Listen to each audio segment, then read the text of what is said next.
Hey everybody, welcome to another Monday Reviews. Today we're going to be talking about the 558 red green dot repro Eotech in here with I believe the G34 magnifier or G33. I always get those two mixed up. This guy here is a flat dark earth. I hate that. That lid just falls right off. This is the case it comes in, the decent case, I guess. What it is in here is a flat dark earth 558 replica along with the G33. I really get these two confused. I think it's a G33, maybe a G34 magnifier. And it comes in a decent foam, packaged well enough where it's not going to be crazy until you open it and the lid pops off, but whatever. The case is nice because if you do want to be able to keep these, just chilling, you can. This video, I'm going to talk about fit and finish of both of these items, tell you how well they fit on the AEGs we've been testing them on, and you will see some outdoor footage of the 558 as far as the reticle is concerned and everything else. That's later on in the video, so stick with us till the end. So this is the 558 repro. This is the magnifier. The 558 is not terrible. I have AK Fire and Impact repros I've tested and done videos on. I liked the AK Fires quite a bit. The AK Fires actually are traded out. They actually have full trades all over them, and they work really well. The back glass does have little to no reflection, and the reticles are decently bright for the outdoors. This guy here, unknown brand, military and law enforcement on one side, no Eotech trades anywhere else to be seen, so you can't be bamboozled thinking it's a real Eotech when it's not. The rear glass is not terribly shiny, but which I'll talk about when I show you the outside footage. This part of the bezel here does kind of, under good, strong sun backlighting, will kind of show up in here in this window. And that sucks in a little bit because it's distracting. It's not terrible, but it is distracting. The dot, you have green, you have red, and it's not horrible. This is the brightest it gets.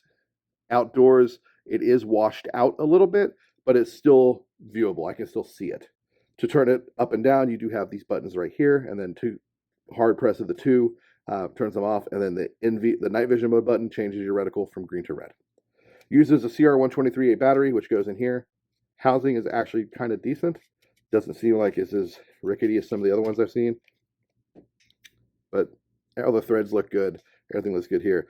The windage and elevation knobs function. I have yet to try to zero this one as well as we zeroed the AK Fires, but if it's even remotely as decent as those, it should zero fine. The AK Fire is actually kind of zeroed for airsoft use, and the dot stays in the middle of roughly where the BBs are going. So that's a bonus. The mount portion is good. I have had no issues with any mounting yet. I've put this on my LCT RPK-16. I've put it on the AK-105. I've put it on the 416A5. I've put it on a couple just random M4 builds. So far, I've yet to find a Picatinny rail it doesn't like, so that's good to know. The magnifier is pretty cool. Only issue we've had so far at all with magnifier is the mount itself. This pin kind of wanted to work its way out at one point. We had to put it back in. So we probably will be switching the mount out because this arm just feels a little splashy and not as good as it could be. It locks on fine though. And again, just like this, I've yet to find a pick rail it doesn't like. The magnifier is pretty decent. All things considered, it's about a 3x magnifier, and it actually does adjust. These knobs to actually do work for windage and elevation. We're able to dial it in so the reticle is dead center of the magnifier. It is a left cant magnifier, so it kicks out to the left. So when you have this mounted in front of it, that's what it would look like.